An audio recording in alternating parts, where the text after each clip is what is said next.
So I'm Jason Beta Shop. You might see me, the guy with the chef hat on Farcaster.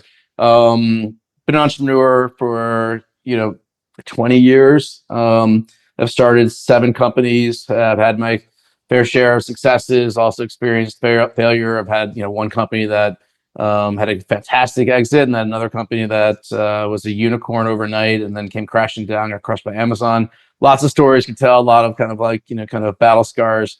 Been on Farcaster since the beginning, number 602. Immediately took to the platform, really thought that this could be kind of the foundation for decentralized social. And with Moxie, we saw an opportunity after, building in Farcaster and building on chain for many years.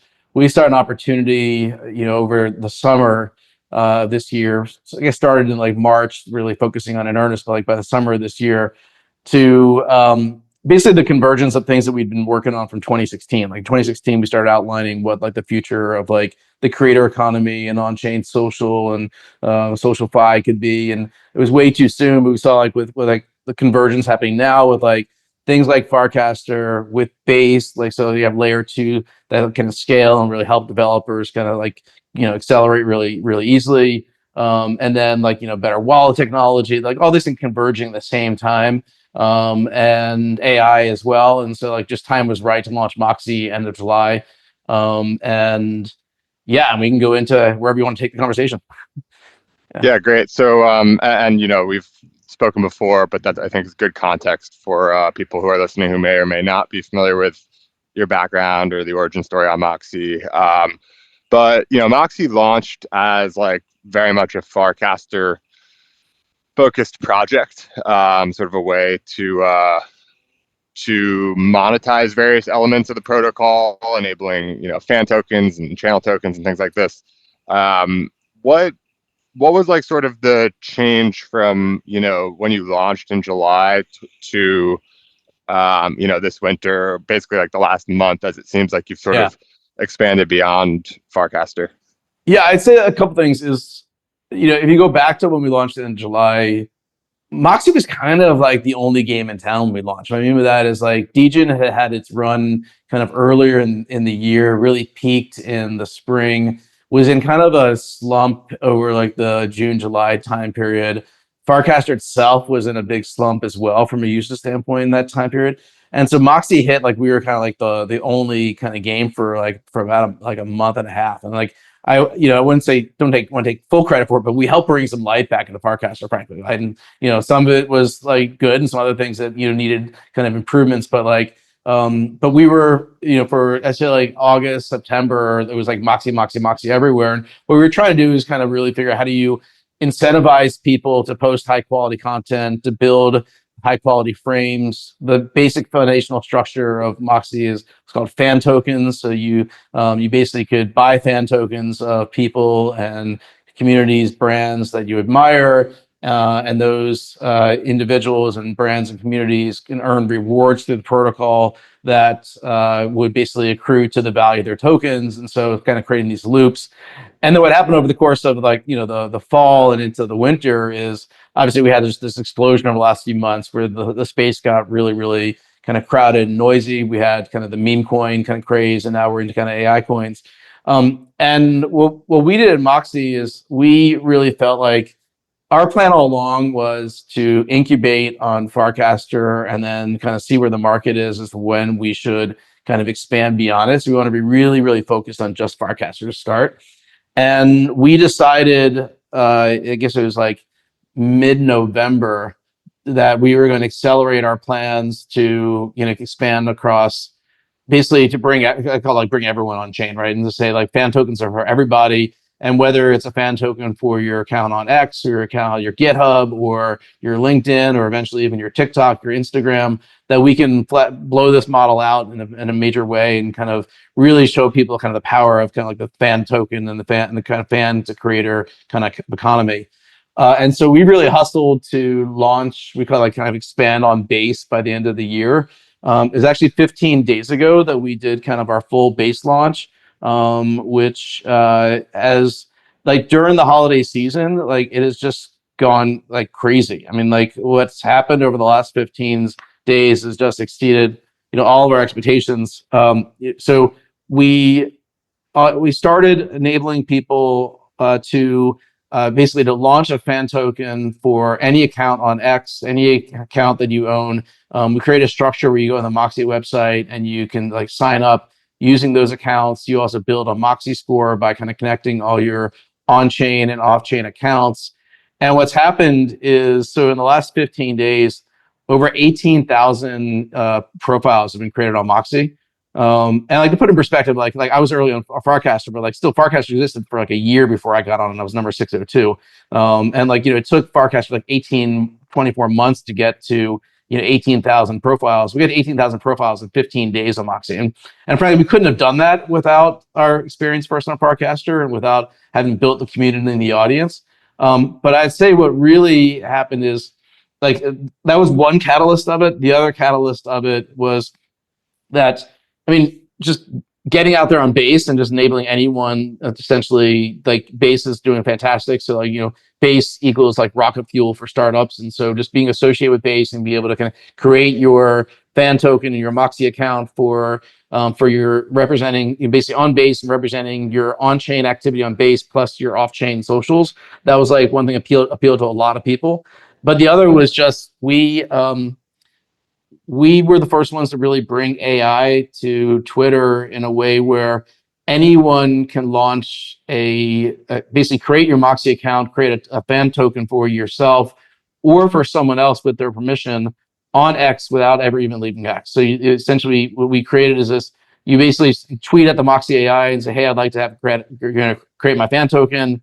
It creates it for you, and then you go to Moxie afterwards, and you log in with your Twitter, and then basically a wallet was already created with you. And we did this really cool stuff with Privy to enable that. And so like what's happened is we've 18,400 accounts have been created in the last 15 days. They're all rich profiles, and every single one of them has Web2 social and a Web3 on-chain wallet. So I think that's a pretty unique kind of combination we've done. And we looked at the data in the last 7 days. Over 80% of the signups are coming from X. And so it's like the first point of signup is logging in with X into Moxie to create their account. And then the wallets, attached and everything. So we have this mantra, like we're going to be bringing the world on chain in 2025. And that's like what the flywheel that we're really kind of starting to build right now. Interesting. So where's the other 20% besides the 80% from X? Is that still Farcaster or is that something different? Yeah, it's people from Farcaster, go over and look, there's 108,000 Moxie token holders. We consider that separate. On Farcaster, before we launched on overall and Base, there was like 6,000 like people that were really participating in Moxie every single day.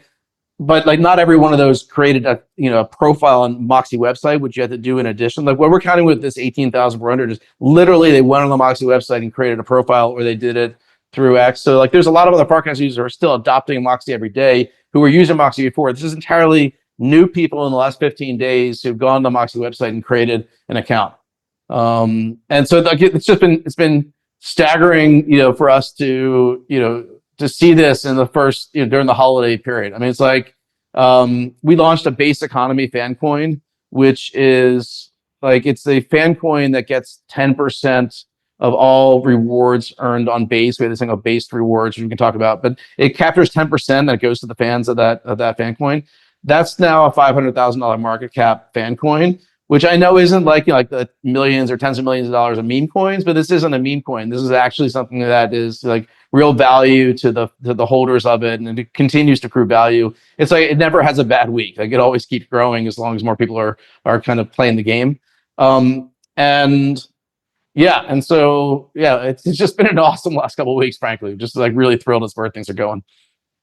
Yeah, I'd be curious your perspective on the difference between like how you look at Base and Farcaster. Like one sort of mental model I've had for them is that because I don't know, I'm sure you've sort of looked at a bunch of stats and whatnot, but last I checked, in terms of like the primary primary blockchain on which people are transacting L2 or L1 on of like Farcaster users, it's pretty astounding. It's like 90% plus last I checked Yeah. are on base. And so when I think of Farcaster, I think of it as a circle pretty much inside of a larger base circle. And there's a tiny sliver of it that sort of exists outside of the base circle, if you think of it as like sort of a little bit of a Venn diagram.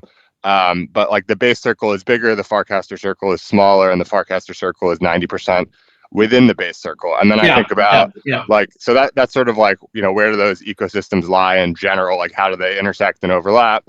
But then I think about like the personas, the demographics, whatever you want to call it, on each. And I'm like, there's this sort of like big base ecosystem. And when you're on Farcaster and you're sort of a Farcaster native, like I think you and I both are, we're both on Twitter as well, but I think both of us probably are spending more time on Farcaster, or at least, you might be spending a lot of time on Twitter these days with the launch, but in general, over the last like year or two, it's safe to say you've spent more time on Farcaster. I will say what happened. So I went Farcaster native almost right away. I was very like down on Twitter, X, whatever you want to call it, like once Elon bought it, and it was unclear like where things were going. But I think then reality kind of settled in over the last few months. And I think, first of all, the election was a watershed event. One of the first things I actually wrote a strategy memo to our team and to our board, where I wrote like what the election was the day after the election, and I was like what the election means. And I said there's a couple things we just have to hold as truths now, right? And one of them is thankfully, like it's going to be a lot friendlier regulatory government wise to be in crypto, and so we can do some things we were maybe afraid to do before, or more cautious about. And then the second I said is like X is where crypto Twitter or crypto the conversation is going to live. And the election basically kind of not just revitalized, but kind of like completely kind of like reborn a whole new kind of X. And with the bull market plus kind of X being the focus, the reality is that like if we might have thought a year ago that we had a shot of kind of bringing all of crypto Twitter over to Farcaster, I don't think that's the realistic kind of play right now in Farcaster. I think there's other plays for Farcaster that are interesting, but that I think is the reality we live in. So what we did is we pivoted to X, right? Because we said if there's this, we love Farcaster, and there's lots of things that you can do in Farcaster that you can't do on X, especially you don't have an embedded wallet on X, and you can't transact on X, and you can't build apps into X. But we have to live in reality and say, in reality, all the people are on X and the conversations have on X, and they're not moving right now just because of those things.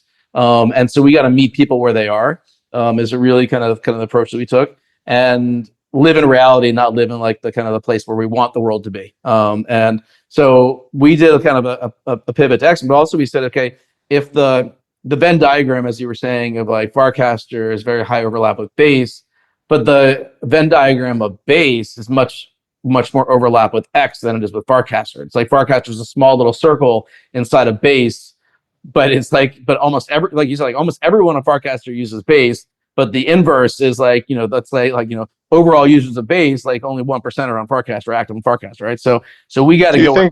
Do you think that 1% number, like, is that something you've seen data for, or are you just like guessing, like roughly? Well, it's just if you look at like overall base usage and you look at the apps that are being used and the transactions that are happening, it's just orders of magnitude. It's probably less than 1%. I mean, just like people who are transacting on Aerodrome, on Kyber, on 1inch, on Matcha, on Uniswap, on various games. Very few of them are actually active on Farcaster. Like what the world we live is of the people who are probably the creators or builders who, but the users are not. The users are, if you want to reach them, they're on X. And that's just the reality of the world. And there's no way, like the active Farcaster user base on a given day is in like the low tens of thousands. The active, number of transacting users on base is, many orders of magnitude, greater than that. And so like literally like we had 9,900, almost 10,000, transactions from, like a few thousand users, yesterday on Moxie alone on base. And we know that most of those are not people who are active on Farcaster. Yeah, it's interesting.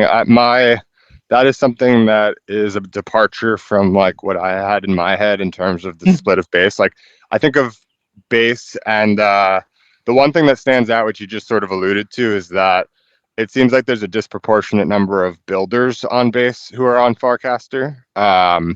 But the users, to your point, the quantity is on X still. I sort of joke that like there might actually be like sort of too many builders on Farcaster, where like everyone is building something for everyone else there who is also a builder, and it's just like that's not the right balance for an ecosystem where like apps actually get used, because like everyone's like pretty busy like building and whatnot. So your experience of expanding to X has been that not only is that like unlocking another half or 3x or whatever number of users, but that's actually like 99% user base sort of thing when it comes to like people who are transacting on base, and you feel that it's like that much larger of an opportunity basically.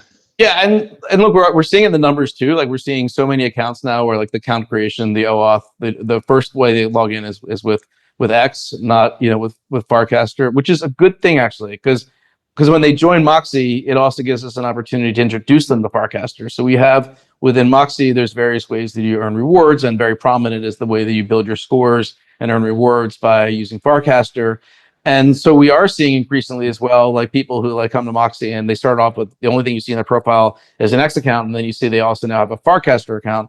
So like we're all in this ecosystem, we're all trying to bring the world on chain, and if we can get people who are on chain for the first time because of us, that's great. If we can get people who are using Base for the first time because of us, that's great. If we can get people who are checking out Farcaster the first time because it's also great. If we can get people who maybe created a Farcaster account, ignored it, and now are coming back and trying again, that's great.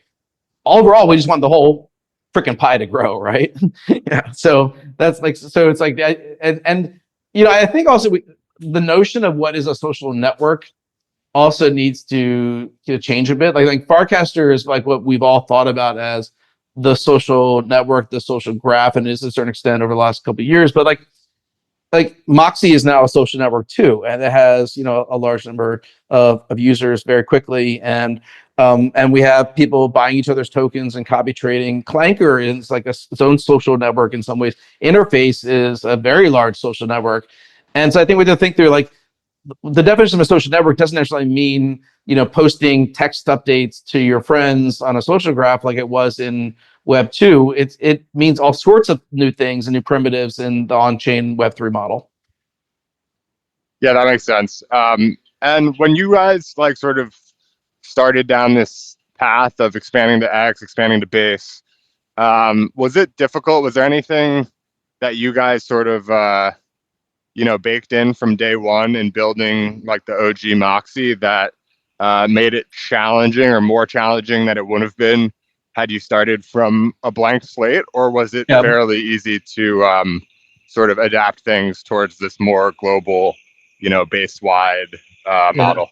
I'm going to say no and yes, and I'll put it this way. It's like, so we had a lot of internal debates when we first launched about, do we launch Farcaster only or make it more open? And the argument, that won out was, let's launch Farcaster only, so that we're within be a big fish in a small pond before you try to be something larger.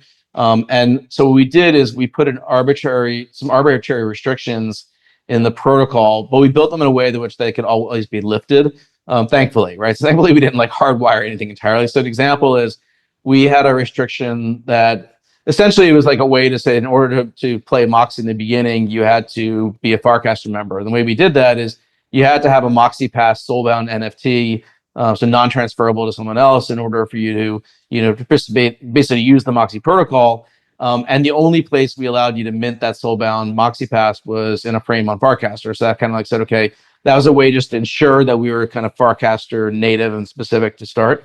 So we lifted that restriction, a couple weeks ago when we launched on Base, and basically, and then another is we had built a restriction in that didn't allow kind of person-to-person transfers of fan tokens. So you always had to send a fan token. So a fan token is a derivative of Moxie. You basically put Moxie in a smart contract, you get a fan token.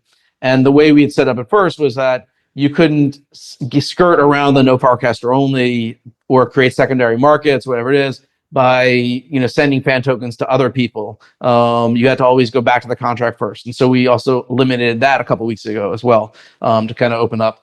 And that's one thing that's a little more. So there's kind of like the easier to kind of we kind of cleaned up over the last couple of weeks.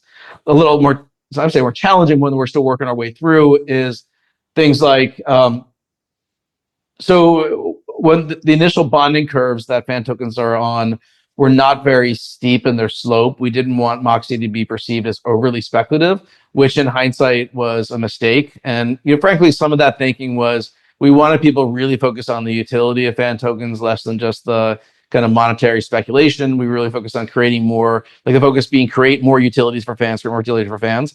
And then what happened over the last couple months is, and like basically, speculation became rampant, and like so you have to be in that game. And like why do I want to trade a fan token that appreciates, let's say, 30% a month if I can get lucky with a meme coin and get 30% in an hour or a day. And then also the regulatory climate became a little more open as well. So there's less fear of it. Okay, you created something that are purely speculative instruments, and so. But once you launch a bonding curve, they're not upgradable, right? So you can't upgrade the bonding curve once it's. I mean, you can do it by some things that we're working on right now. And so since we launched on Base, we've created different slopes of bonding curves that new users have been able to launch with. And now we're in a process of going through a way that the old users could opt in to upgrade their bonding curve to be more aggressive if they want to. So we're working our way through that right now. Just as an example. Is there any consideration on that slope of the bond curve example towards, maybe like obviously it's hard to watch certain, meme coins, AI coins, whatever it might be, go up, 100x in a week or whatever it is. But like, the majority that do stuff like that end up going down 100x or down 99% as well. Like, is there any consideration to, it sounds like you sort of going back would have liked to have increased the slope of the bonding curve, but we also saw stuff like this with, I don't know, like an older example that comes to mind for me is like BitClout had like a pretty steep bonding curve, and then like, everyone went up really fast and everyone went down really fast, and then it was dead. I think there is an argument for a a lesser slope. But have you sort of like done the math on all that and all things considered? You still think a stronger slope or a steeper slope is better? I'd say that, like, let me put it this way. So the bonding curve, there's like shape and slope. So like, is it exponential? Is it logarithmic? Exponential is like the Frentech, the kind of one that you mentioned as well, is like that's like just like literally just like straight up, like very exponentially. We'd gone with a logarithmic kind of bonding curve, and then within that, the original Moxie bonding curve was fairly flat to the point where we just launched like the new one we call it, like this, the options called based versus conservative or moderate for your slope, and our based version is still, while it's 10x more aggressive than our conservative one, it's still orders of magnitude less than Frentech's most mild one. So we're kind of threading a needle here. We don't think it should be purely speculative, because we are working on some insane utility for fan token holders and creators using AI specifically, and we really want that to be the driving force over time. Like the rewards and kind of the pure speculation is like seeding all this, and then kind of the plan still is like make it like there's utility value in holding being someone's fan, and that's the stuff we're still very much focused on delivering. So that's threading that needle is super important. But yeah, so that makes sense. So you're sort of meeting in the middle. Like, I didn't realize quite how conservative the original model was, and so you're not going all the way towards a Frentech or something, but just we laugh at ourselves now when we look at the original one. We're like, oh my god, what were we thinking? It's like, well, it makes sense. You guys weren't thinking about really speculative reasons to own at all. It sounds like you were really focused on the utility, and the only way to sort of discourage the speculation, I feel like, is if you don't reward it, basically. Exactly. But then you get, it's like threading the needle. Like then you're in a market where like everyone is speculating. And in that same memo that I talked about earlier about like our strategy after the election, I wrote in that memo, I said, look, my prediction is we're going to be entering a bull market. That bull market could be anywhere from like 6 months to 18 months. And in a bull market, which is to kind of just face facts that like speculation is utility, right? Like making money is a utility in a bull market. And so you have to be, while you're building other utilities as well, people are going to gravitate towards things that they can make money on and get value from at the same time. Yeah. Yeah. And so actually sort of related question, something I think about a bit that I don't really have like an answer for. I just think it's an interesting question more than anything else, which is for any really, like for basically any tokens or coins, like how do you think about the value that is sort of attributable to speculation versus utility? I don't expect you to have like some sort of like sophisticated, like, concrete answer necessarily, but it's interesting. Like in this case, for example, like there's basically there are some coins that don't, pose to offer any or claim to offer any, utility whatsoever. It's just like a, dog with a hat or whatever, or, a baby hippopotamus.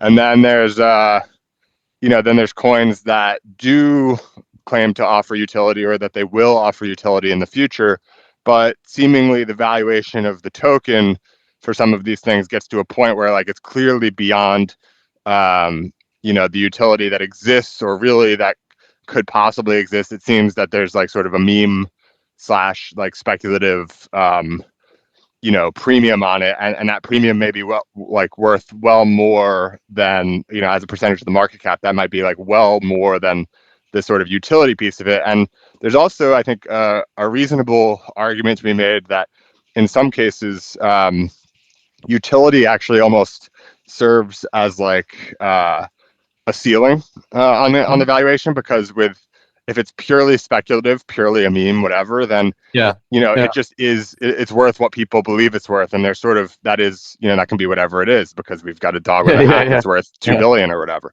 Trust me, it kills me sometimes when you see some of these things like, oh my god, we work so hard to create something people want to use, and we actually have great usage, and then like someone's like, they kind of like valuing this kind of like shit coin, nothing coin, whatever it is, just right. But that's part of the game. And I think what it is a couple of things. One is there's meme coins are great at like capturing kind of like the zeitgeist, the vibe of the moment, their branding. I think we're going to see meme coins become much more about branding moments and events and kind of moods and attitudes and vibes.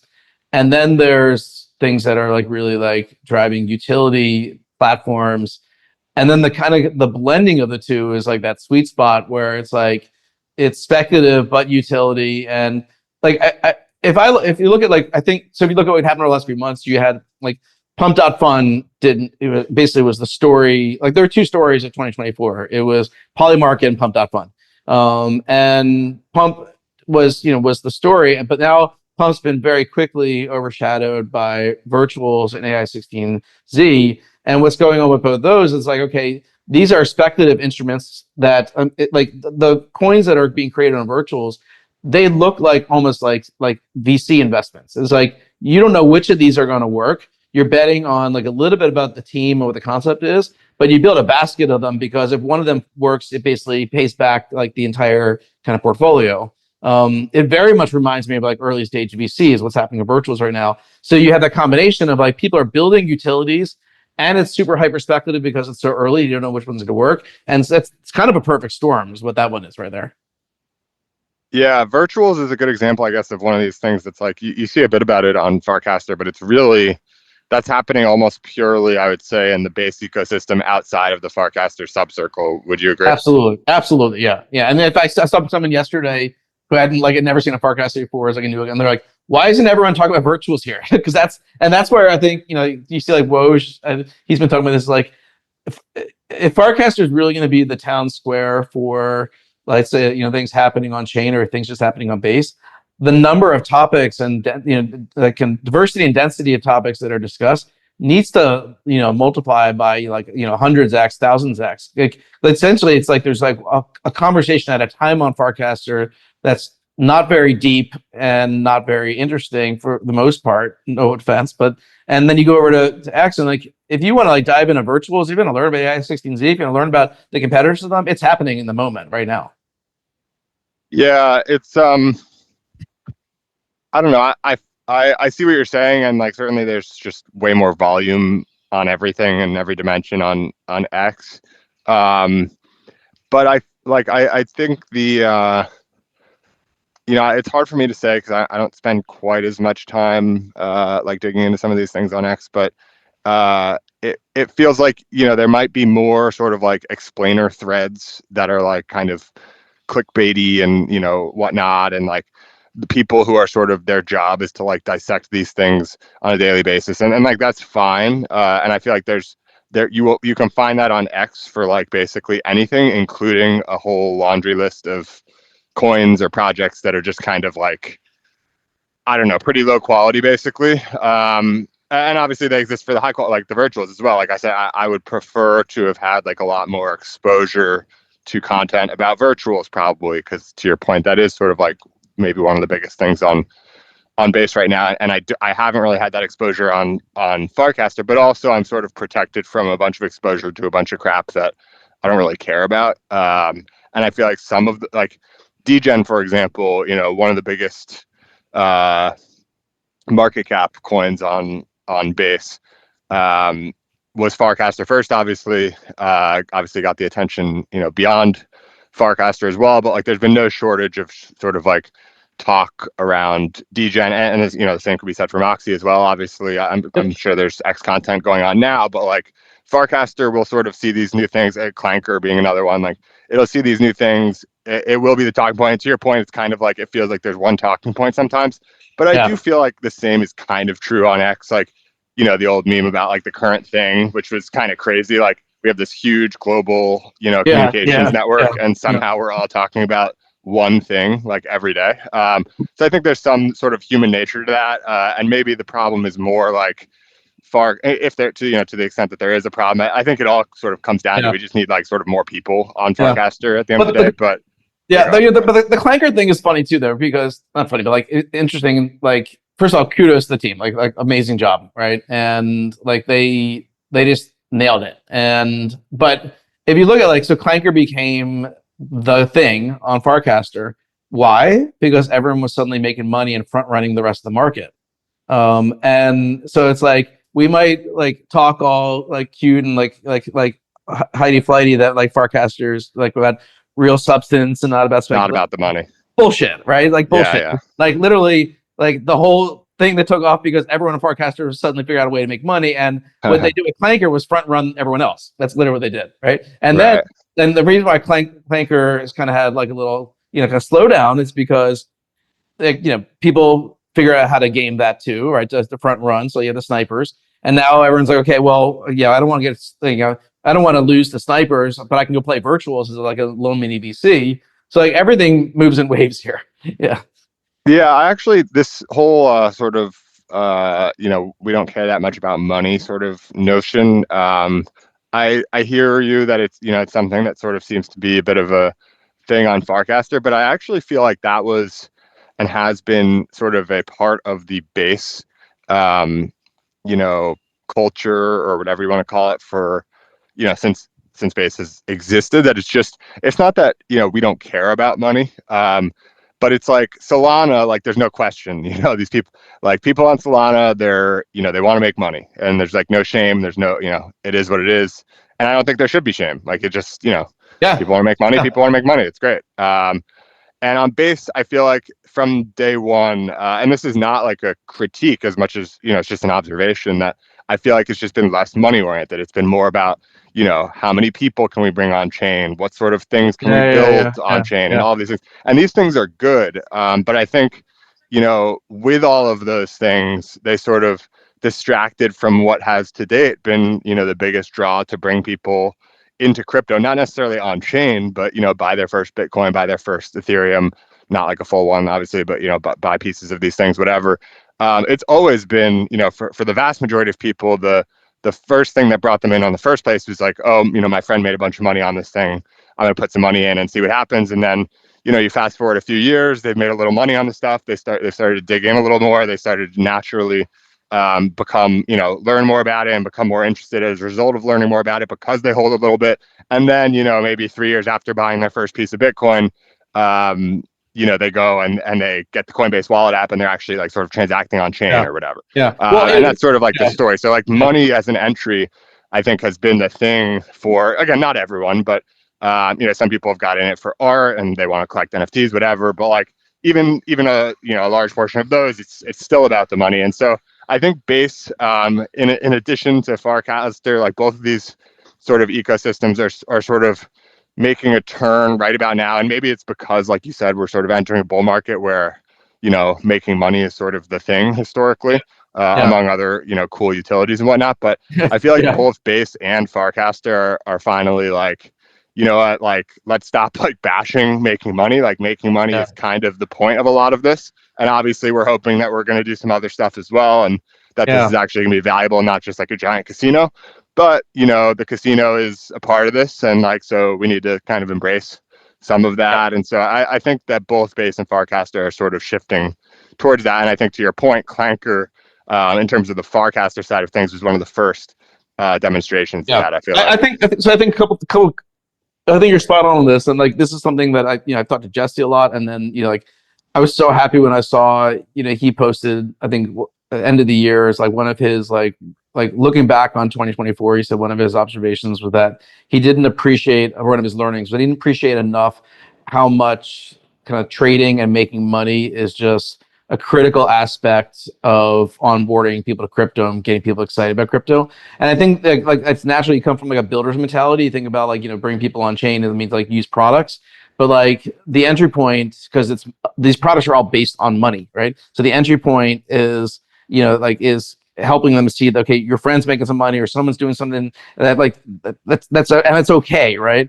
And then I think the other thing I observed is DWR definitely came to the same conclusion that I did right around the same time, right after the election. Was that like that they if it's a bull market, that it's like that's what's going to bring, that's people are going to talk about, and you got to embrace that, not shy away from it. And that also is like, I think Dan was afraid before. I was afraid before. I never talked about the token, never talked about value, never talked about, and because of the regulatory climate. And I think, it's kind of like after the Trump win, it was kind of like, okay, it's not that there's no rules anymore, but like, okay, it's a different environment, and you can, especially, if it's non-custodial wallets and users are making their own decisions, like you can talk about these things, more than you were before.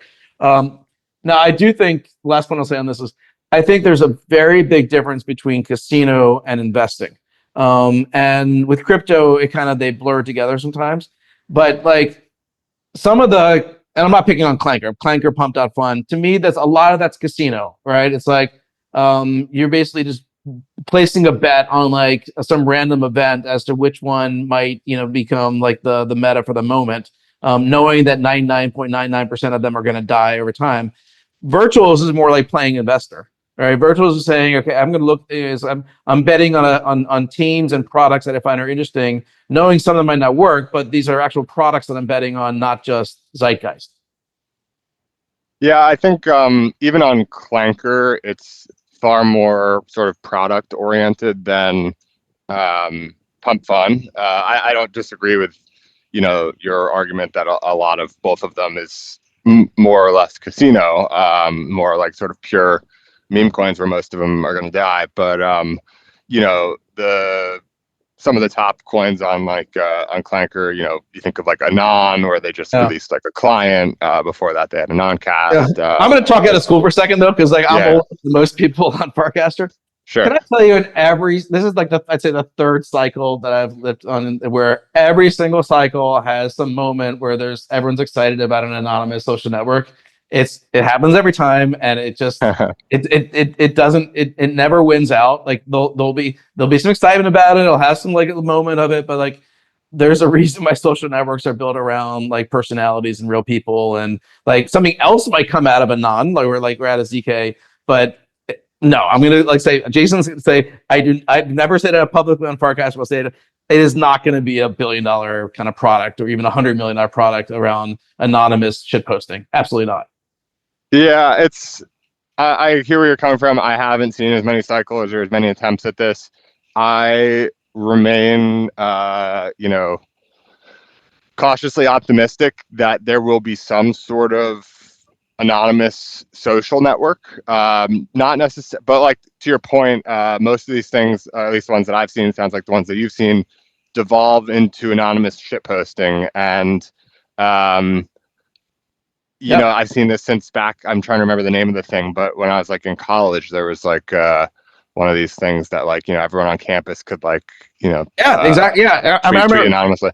in 2008, I was building social media, and then like the hype for like 3 months was suddenly like everyone was posting. I'm trying to remember the name of it, like this like anonymous, and it's probably the one before the one that you're talking about. This anonymous, kind of like post that like, and it suddenly got a $500 million valuation because VC's like, okay, is this where it's going? But then it died, and then there was lots of them that were like around college students and stuff like that over the last few years. It happens in every cycle. But I think like if something anon might play out as something interesting, but I don't think it's an anonymous social network. I think it's something else. Yeah, we'll see what happens. I appreciate the hot take, and it sounds like it's fairly well founded from what you've seen in the past. I haven't seen enough to be convinced that it's not going to happen. The one thing I will say that's related is that I have been sort of in a similar sense to what you're saying. Like I've been surprised. When I first got into crypto, Bitcoin was what got me into crypto, and got into Ethereum a little bit after that, and like pretty much the only other project I got in interested in at that early point was Zcash, and like it wasn't necessarily just Zcash, but Zcash as representing what is like sort of a more privacy oriented version of Bitcoin look like, because I think that really should and kind of needs to exist and like inevitably will exist. And I've been like, that's one of the most surprising things I would say that I've experienced in crypto in the time that I've been involved, is that there is no privacy coin that is massive. Like I can't even, like, it makes no sense to me. I don't really understand it at all. Go ahead. Sorry, you finish first. I was just say not to say like I never had overwhelming conviction in Zcash in particular. I did have conviction in it, relatively. I had very high conviction that there would be a very high valuation privacy coin, something super simple, probably like Bitcoin, although it wouldn't have to be. It could be more like complex or something, but just a simple sort of like privacy first Bitcoin. And then I had like a lesser amount of conviction, but still a high amount of conviction that Zcash would be that, the winner there. But it could have been Monero, it could have been something new, whatever. I didn't really care or know, but I am just, I cannot believe that there is not like a privacy first, basically large coin. And so anyway, go ahead. Yeah. So, a couple thoughts on this. So one is like, I don't know like where like privacy plays a role. I think it's going to be like figuring out how much people care and when they care.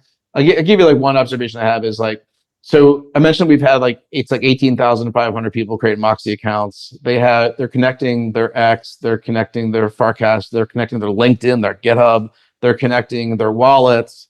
Now, do I think there are some people out there, and so the people are freely, adding this information, right? Do I think there are some people out there who would be maybe hesitant to, to connect some of their wallets because they don't want everyone knowing everything that they're doing? Probably, right? Have we seen it materialize yet? No. Like literally people are connecting wallets that I'm seeing have like hundreds of thousands or millions of dollars like in value to them. But so I do think though there could be a very interesting play. Let's say, so we've seen, let's say, like copy trading on Interface. Yeah. I think there's a play that you could see where, let's say, with something like Moxie, where you're able to, if you're someone's fan, so if you've paid a certain amount of money, you can get access to their wallets that they don't make available to everybody. That so they like a ZK proof to kind of show that this is their wallet. Even we Moxie don't know it, but that they made this trade. That I think could be an interesting use of privacy. Yeah. And so I think but it's going to be some way of how you like take the user control of it, simplify it, dumb it down, and make it a place where it's a pain point where, like, on a certain extent, like, some people might want to brag, but they don't want the whole world knowing everything, and they also might want to make some money, and so you can blend those things. And how does that kind of materialize? That's where I think some interesting things. Yeah. Yeah, I agree that is an interesting like potential app basically, or at least like a feature for Moxie, like you said, potentially, or something else. Um, and I guess the question for me is like basically from the beginning, people were like using Bitcoin for like online transactions to do shady stuff. And so it was like, regarded as something that was like sort of safer than, using a credit card or whatever. And I think this like sort of early reputation sort of masked the fact that like it's a public ledger and like and not just Bitcoin, but like all of these chains, like all of your transactions are public. And so the question to me is like, if you don't want something private, it's basically like, I think you're sort of signing up for, this may or may not like come to be in a literal sense, but like, imagine if you go to someone's Twitter profile and there's a tab for their posts and there's a tab for just like all of their, let's say they use like a Visa credit card. It's got like all of their credit card transactions. And then there's like an AI search at the top that you can be like, what is this person like, where does this person live? Like, what is this person, where is this person likely to be on a Monday morning? Like all of these like really weird things that like having someone's full financial data is super sketchy in my view. This is something that like, Chase Bank might have. Yeah. But like, You would be shocked though at like how much people actually put out there. But yeah, I think there's a difference between like what you're comfortable with the world knowing and then what you keep more private, for sure. Yeah, so we'll see where it all ends up, but it's just like it's like 99.99% to 0.001% in terms of like default public blockchain activity versus private, and I just can't believe that that's the balance that we're at in 2024. But who knows? There might be something to it as well that like regardless of the application, I think privacy is just because you were talking about like you don't think in a non-social network's going to work. This is obviously like more of a non-financial transacting ability or whatever, and so it's like there might be something to it that just people just don't really care as much. Like people claim to care and they just don't really. And I myself am no exception from this in that like could I have much better privacy practices in the way that I sort of like operate online? Like definitely. But I think I'm more so than most, but like I when push comes to shove, you want to do something on the internet, the default is to do it in a relatively non-private way. You just do it. It's just kind of how it goes. Yeah. Yeah.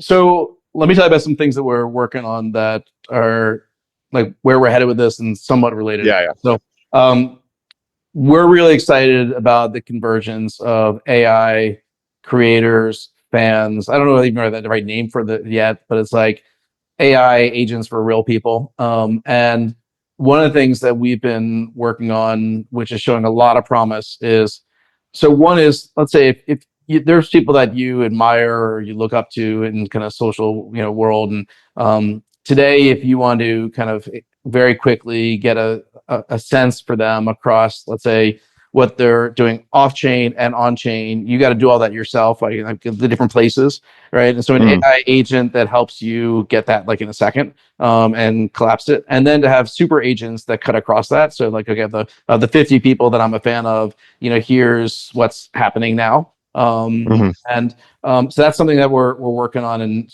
very like showing great promise on. And then I think then feeds to like the next part of like what we're just talking about, which is, and then like depending on what level of fan you are, those people could also have certain aspects that are only available to those those levels, right? So you say, okay, like you can get access to my wallets that are public under my ENS and these ones, but if you want to know what's happening with these other wallets, then you've got to be, let's say, a fan of like the $1,000 level, whatever it might be. Right. And And then you can copy trade me or you can follow me and I'll get some percentage of it. But so we're working on things in that area. And I think it's AI is going to make all this stuff feel like it's so much easier and just so much more user friendly than it's ever been before.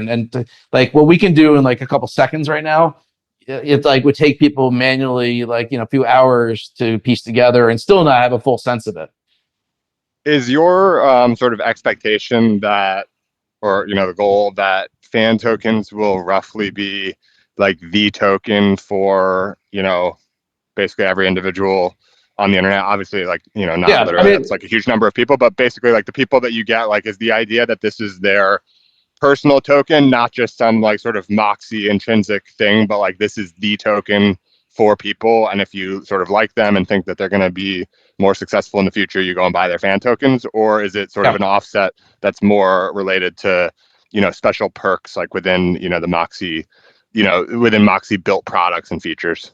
No, I think it's the former. I think it's like the goal is that just like people today, they follow people based on whether they're influencers, they're creators, they're athletes, whatever they are, and they get certain value by following them. That the next generation of that is it's basically fan tokens for people, and by being a token holder, you get certain value and benefits as well, and that's what we're working towards. And then there's value created across the whole system that you can use things like AI to capture that were almost impossible before. Yeah, we're like it's like sometimes we call like creators and influencers, but really it's like it's just people, exactly, and brands, people, yeah, exactly. Yeah, I guess not necessarily individual people. It could be brands, entities, basically. I guess.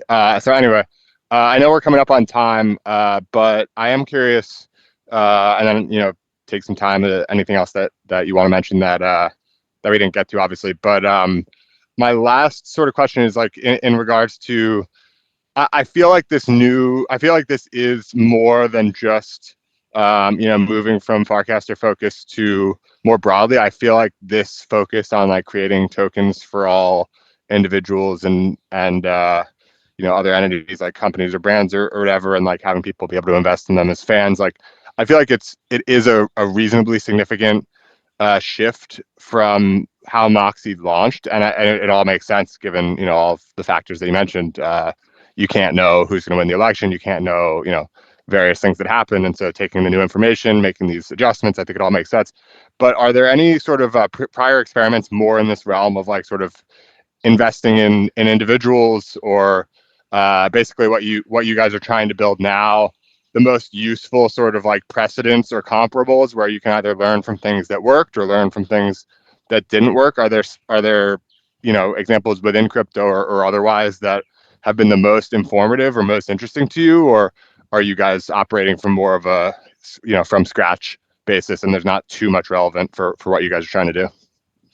I said, let me just like respond to the first part, is that when we launched Moxie, we said our primary bet was, could we be a catalyst for a continued kind of growth of Farcaster at a moment when Farcaster was really in a negative growth phase. Like the summer was really bad for Farcaster. Like it was kind of like there was the degen boom, and then it was like really like the air kind of let out of the balloon. And for the first month, it really worked well. Like it was like the amount of engagement on Farcaster grew by like 150% during the first 30 days of Moxie. But it wasn't enough, right? But we were placing, the first bet that we were placing was like, if could we just basically be a catalyst for Farcaster growth, and they'll just grow within, as Farcaster grows, we're one of the we're in symbiotic with it, right? And there was always kind of like, and then the part two would be if do we need to then expand beyond Farcaster or what, or that kind of thing.